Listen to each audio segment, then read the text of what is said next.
World suicide prevention day आज 10 सितंबर है। हर साल 10 सितंबर को विश्व आत्महत्या रोकथाम दिवस मनाया जाता है।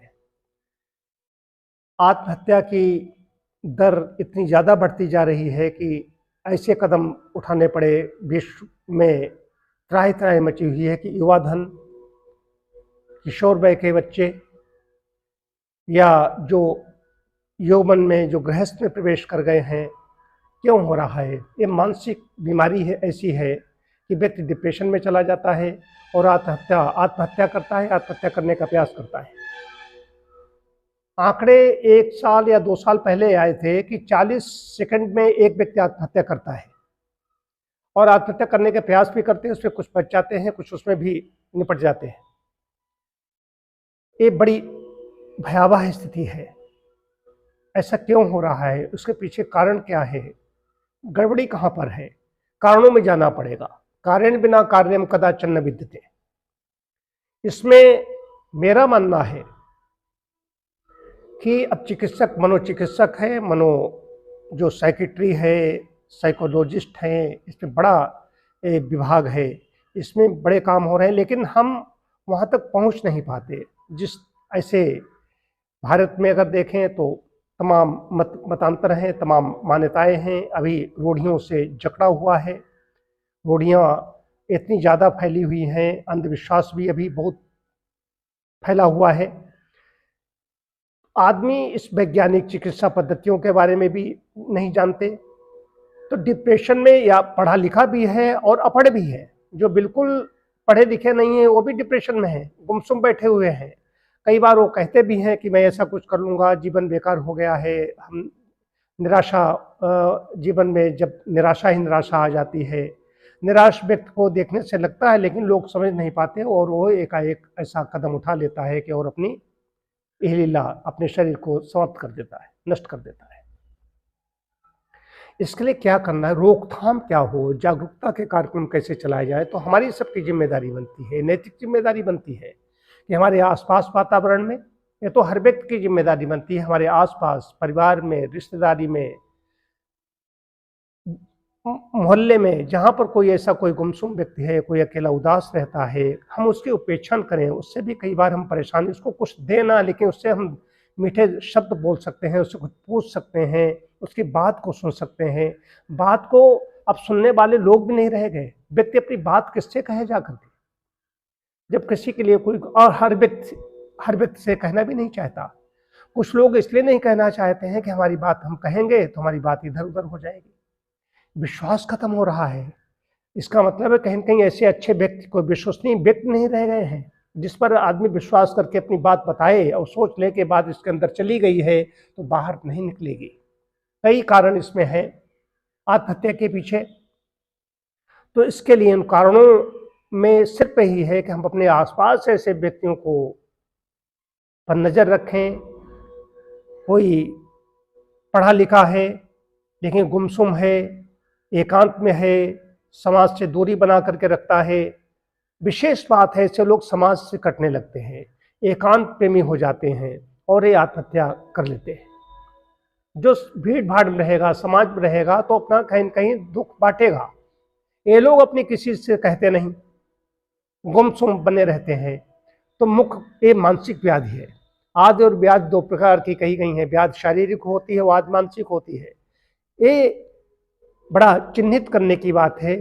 चिकित्सक हर जगह चिन्हित करने के लिए नहीं पहुंचाते, तो नागरिकों का भी कर्तव्य है कि अपने घर में देखें कि हमारा बच्चा गुमसुम है, हमारी बच्ची गुमसुम है, इसको देखना पड़ेगा।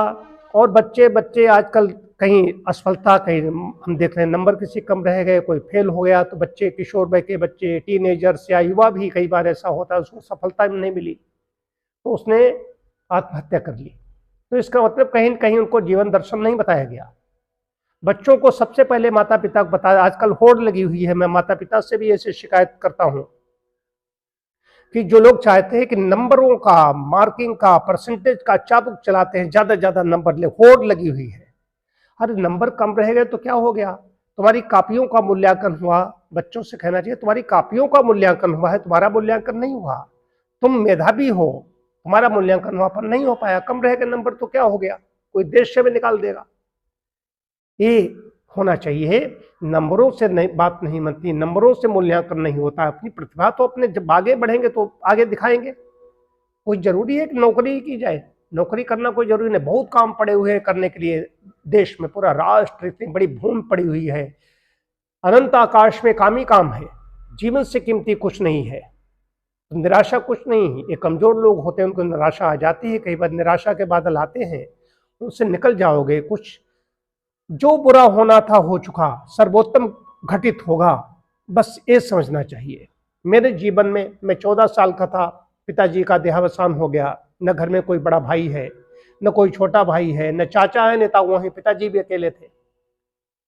स्थिति ऐसी आ गई, 25 वर्ष हमारी खेती भी पड़ती पड़ी रही, उसमें 25 रुपए का भी मैं नहीं मिला।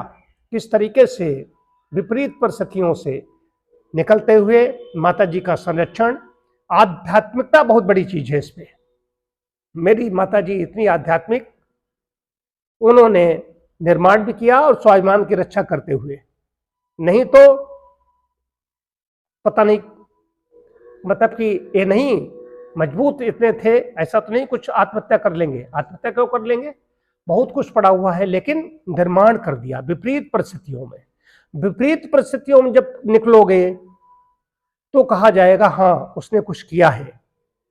सहज में तो सब लोग रास्ता अपना तय कर लेते हैं, लेकिन वो पथ क्या, पथि कुशलता क्या, जिस पथ पर बिखरे शूल्य हों, नाविक की धैर्य परीक्षा क्या, जब तक धारा प्रतिकूल न हो। प्रतिकूल धारा में जब नाव खे करके ले जाता है, तब उसकी प्रशंसा होती है, वाहवाही होती है। और कोई वाहवाही करने नहीं आएगा, न कोई आंसू पोंछने आएगा, न कोई वाहवाही करने आएगा, लेकिन वाहवाही अंदर से आत्मतोष मिलता है, अंदर से आनंद मिलता है। अपनी पीठ स्वयं थपथपाने की इच्छा होती है कि मैंने कुछ अच्छा किया है। अंदर से शाबाशी मिलनी चाहिए। विनोबा भावे ने इस पर बड़ा अच्छा लिखा है कि प्रातिभ ज्ञान और अंदर से शाबाशी आपको मिल रही है, आप जो काम कर रहे हो, बस यही मूल्यांकन है।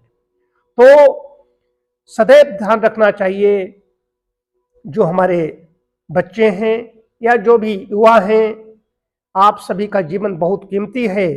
परमात्मा ने किसी को ऐसे ही नहीं बनाया, सबकी अपनी अपनी विशेषता है। बस नकल करते हुए ही गड़बड़ी, नकल नहीं किसी की करनी है। अपना रास्ता तय कीजिए, और आप अकेले हो, आप अद्वितीय हो। यदि आप ऐसा सोचने लगो, सुबह सो करके उठ करके कहने लगो, क्यों शीशे के सामने जाओ और कहो कि मैं स्वयं संसार का सर्वश्रेष्ठ व्यक्ति हूं। बस इतनी सी बात है भाई। कौन रोटी किसी से मांग नहीं रहे, खाइए पीजिए और निंदित कर्म मत कीजिए। शास्त्र मर्यादा, शास्त्रीय मर्यादा के अनुसार चलिए, प्रभु विश्वासी बनिए। परमात्मा पर जिसको विश्वास नहीं रह जाता वो आत्महत्या करता है। जिसको परमात्मा पर विश्वास है वो आत्महत्या क्यों करेगा? और परमात्मा उसको ककड़ीले पथरीले रास्तों से, झंझावातों से, तूफानों से ऐसे निकाल के रख देता है जाकर के, जिसकी कल्पना नहीं कर सकते। एक बार परमात्मा पर विश्वास करके देखिए, प्रभु विश्वासी बनिए, तो इतना करना होगा। तो आत्महत्या से बचना, ये बचाव के तरीके जो भी मैं बता रहा हूँ, पूरा सब कुछ बता दिया है ऐसा नहीं, लेकिन थोड़ा लिखा अधिक समझना, थोड़ा बताया अधिक समझना। तो हम सभी जिम्मेदारी लें, देखें कहीं कोई मुसीबत में है, आपत्ति में है, तो उसके किस तरीके से हम दुख दर्द हम शामिल हो सकते हैं, कैसे उसके आंसू पोंछ सकते हैं। ये नैतिक दायित्व लेना ही होगा।